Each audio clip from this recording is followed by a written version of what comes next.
why owning a little bit of Bitcoin in your retirement account could be your Bitcoin Life Raft. Let's get right into it, friends. Bitcoin is peer-to-peer money.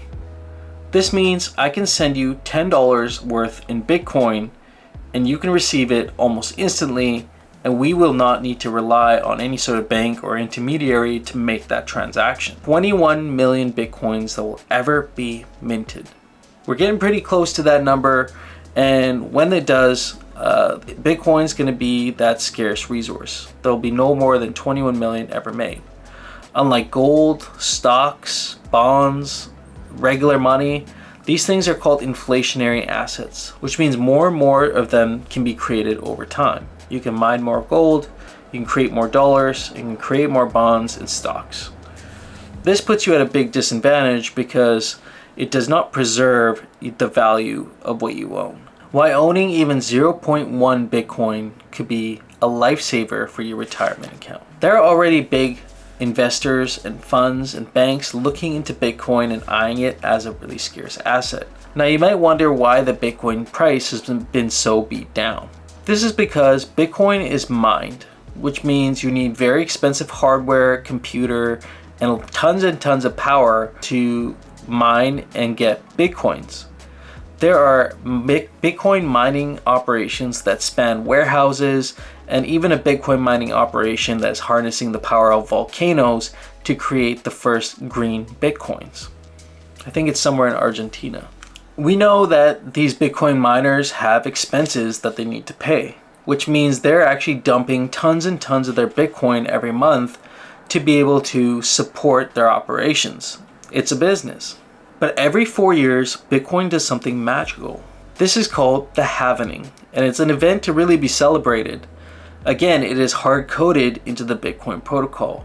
Every 4 years, the amount of Bitcoin that can be mined per block on the blockchain gets halved, which means these miners not only have to upgrade their equipment, but also at the same time, they can dump less of it on the market because less of it can be produced. And this happens every 4 years for Bitcoin's lifespan. That means during the next halvening, half as much Bitcoin is going to be dumped on the market. At the same time, we're going to see institutional adoption, and we're going to see the launch of the Bitcoin ETF. Now, there's 3 ways you can get involved in buying Bitcoin as part of your retirement account.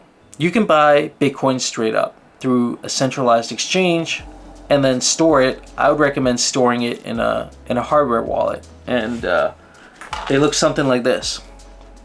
And I'll do another video on that sometime soon on how to store your cryptocurrency. Of course, that means you have to keep your seed phrase safe. If you lose those 12 to 24 words, it means your Bitcoin is going to be inaccessible forever. It would be like losing your email password, except there's no two-factor authentication here. This can be scary for some people and makes them uncomfortable because they have to take the responsibility over making sure that seed phrase is stored safe for years and years. Now, the second one here is the Bitcoin ETF, and we should see the first Bitcoin ETFs going online in the next couple months. This means you'll be able to buy Bitcoin through your banks and institutions as part of your portfolios. ETFs are basically kind of like stocks, representing a 1-to-1 for Bitcoin. So every time the ETF goes up and more people buy it, the fund itself will go out and buy more Bitcoin. I would recommend talking to your financial advisors about the Bitcoin ETF when it first comes out. This way you don't have to worry about the seed phrase, and you don't really need to worry about keeping it safe and doing all the stuff with the seed phrase for yourself. The third way is by buying Michael Saylor's MicroStrategy. MicroStrategy is actually a publicly traded stock for Michael Saylor's company. Michael Saylor is a huge big-time Bitcoin investor and has bought billions and billions of dollars in Bitcoin. That means the price and value of their Bitcoin is reflected in their stock price. This could be another lucrative way of owning some Bitcoin indirectly. I believe Tesla also has a significant amount of Bitcoin under their holdings, but I can't confirm that one yet. I'll definitely look into that more for you guys. So those are 3 ways you can get involved with buying Bitcoin, and I hope this was helpful. Do you think you're going to be looking at integrating some form of Bitcoin into your retirement account in the coming years?